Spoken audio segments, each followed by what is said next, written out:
Good morning, students. So, today we are going to discuss the remaining part or the second part of the lesson, the portrait of the lady. So, in previous episode, we have discussed about what kind of the looks her grandmother and grandfather have, kind of situations there. Now we are going to discuss this. So, we are going to start from this line. Let me a little bit. Okay, so we have started it from here. My grandmother and I were good friends. So now the writer or the narrator, Mr. Khushwant Singh, has going to start the relationship in between him and his grandmother when she was a young fellow, when she was a kid, when she was a child. So my parents left me with her when they went to live in the city, and we are constantly together. So this is the start. This is the time when she was a little child. His parents left him with the grandma, and they take themselves to the city, and from that time to next few years, he and his grandmother was living together. She used to wake me up in the morning and get me ready for school. My grandmother was the person who wake me up in the morning and get ready for school. She said her morning prayer in a monotonous sing song while she bathed and dressed me in the hope that I would listen and get to know it by my heart. Let me give me 1 minute.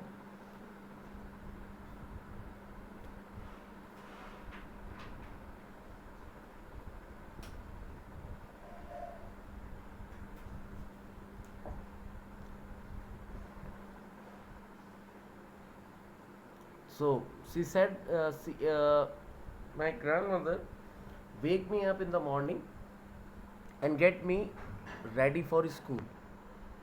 She said her morning prayer in a monotonous sing song while she bathed and dressed me in the hope that I would listen and get to know it by my heart. So that was a routine of my grandmother, that when she had her morning prayer in a monotonous sing song while she bathed and dressed me in the hope that I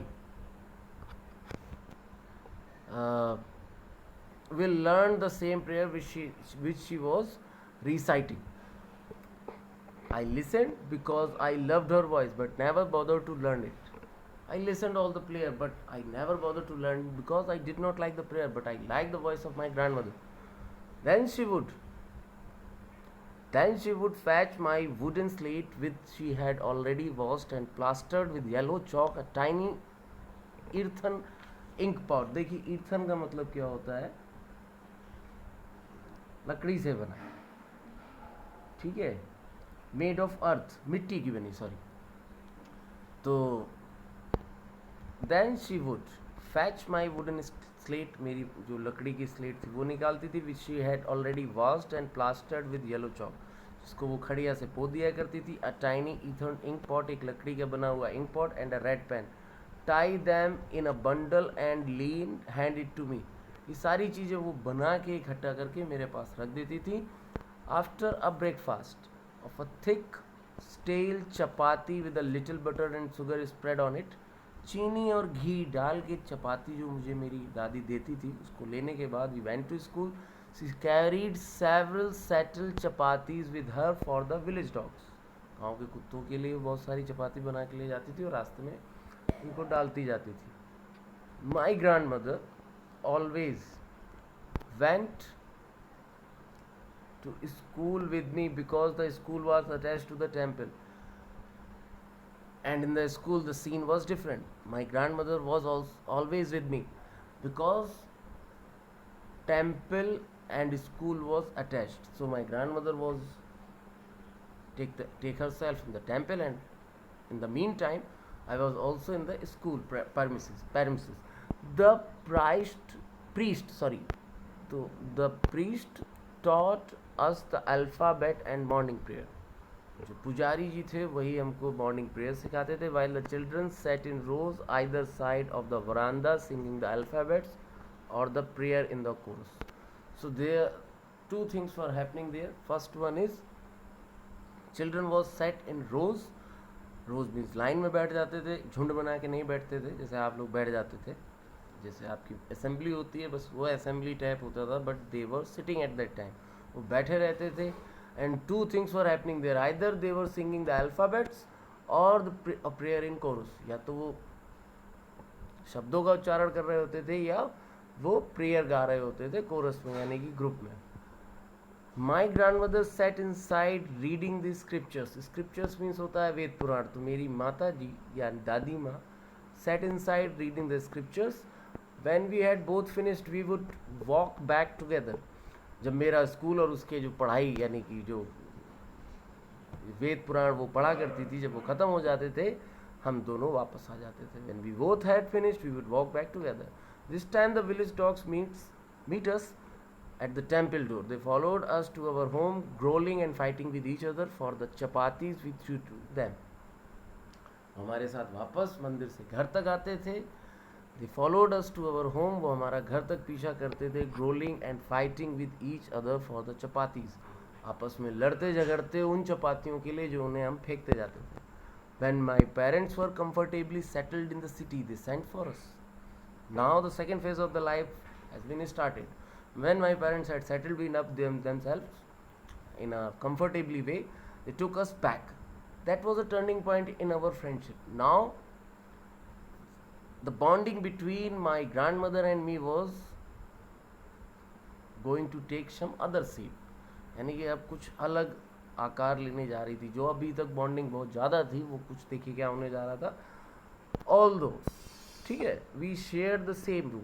अभी भी मैं और दादी means I and my grandmother was living in the same room. My grandmother no longer came to school with me. The habitual things has been now changed. The usually thing, day-to-day action now changed. Now my grandmother has not come with me to my school. I used to go in his English school in a motor bus.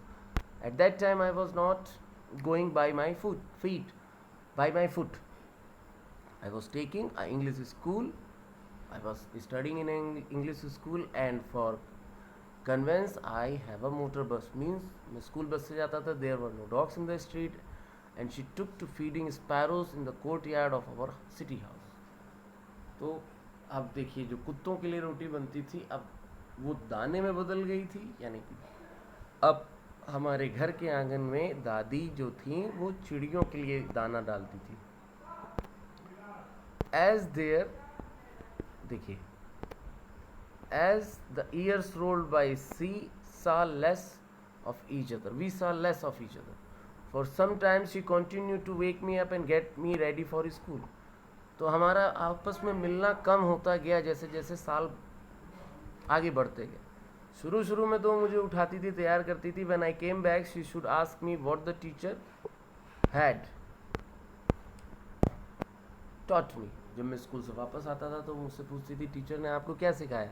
I would tell her English word and little things of the Western science and learning. मैं उसे क्या बताता था, वो चीज़ें जो मैं school में पढ़ता था. Usually they were English word and the things related to the science, the law of the gravity, Archimedes principles, the world being round, etc. मैं उसे वो चीज़ बताता था जो फैक्ट है scientifically. This made her unhappy. और जब ये फैक्ट वो सुनती थी वो नाखुश हो जाती थी. She got irritated or kind of lousy.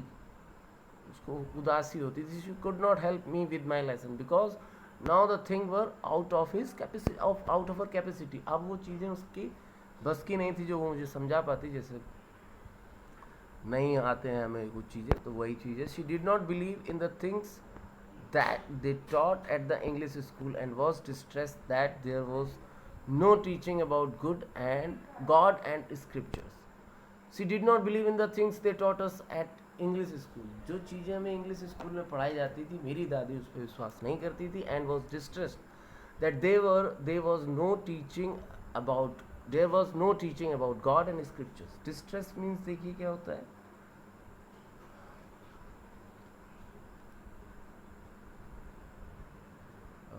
यहाँ तो दिया नहीं गया है. हाँ, डिस्ट्रेस्ड मीन्स उदास हो जाती थी ये सुन के कि यार भाई बच्चा तुम्हारे स्कूल में कुछ पढ़ाया नहीं जाता है, वेद पुराण कुछ बताए नहीं जाते हैं, अच्छी बातें बताई नहीं जाती. One day I announced that we were being 1 minute please.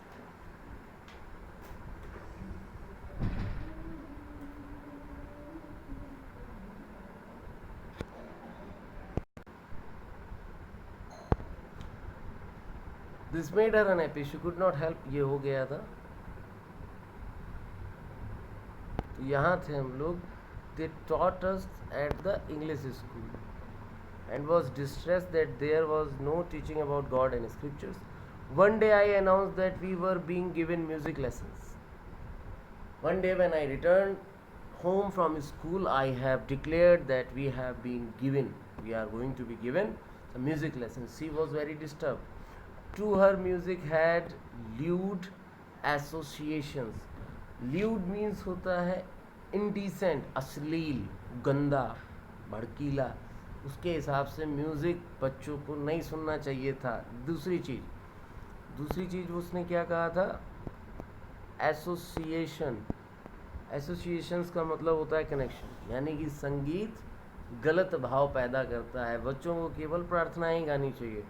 It was the monopoly of harlots and beggars and not meant for gentlefolk. अब देखिए, मोनोपोली मीन्स होता है सोल राइट, एकाधिकार. जैसे भारत में अगर आपको हथियार खरीदने हैं तो केवल भारत सरकार ही आपको बेचेगी और कोई नहीं. तो यहाँ मोनोपोली है, तो मोनोपोली टर्म समझ में आ गया होगा. हार्लोट्स मीन्स होता है प्रॉस्टिट्यूट्स, वैश्याएँ जो होती हैं वो. एंड मेंट टोफी harlots and gentle folks. Gentle means भद्र लोग. अब यहाँ जेंटल फोक का मतलब होता है ऐसे लोग जो बड़े हो चुके हों, इनको समझ हो. तो यहाँ पर उसके पूरे बात का मतलब था कि ये जो चीज़ है उस पर एकाधिकार होता है, या तो वैश्याओं का, भिखारियों का, और इस पे अधिकार नहीं होता है. नॉट मेंट फॉर जेंटल फोक, ऐसे लोगों का नहीं होता है जो अच्छे खासे हों. She said nothing but her silence meant disapproval. उसने कहा तो कुछ नहीं, बट उसका जो साइलेंट था उसका सीधा मतलब था disapproval. She rarely talked to me after that. उसके बाद मुझसे कभी कभार ही बोला करती थी. Thank you. So I will send some question related to this part of this lesson. Meet you tomorrow morning. Thank you very much.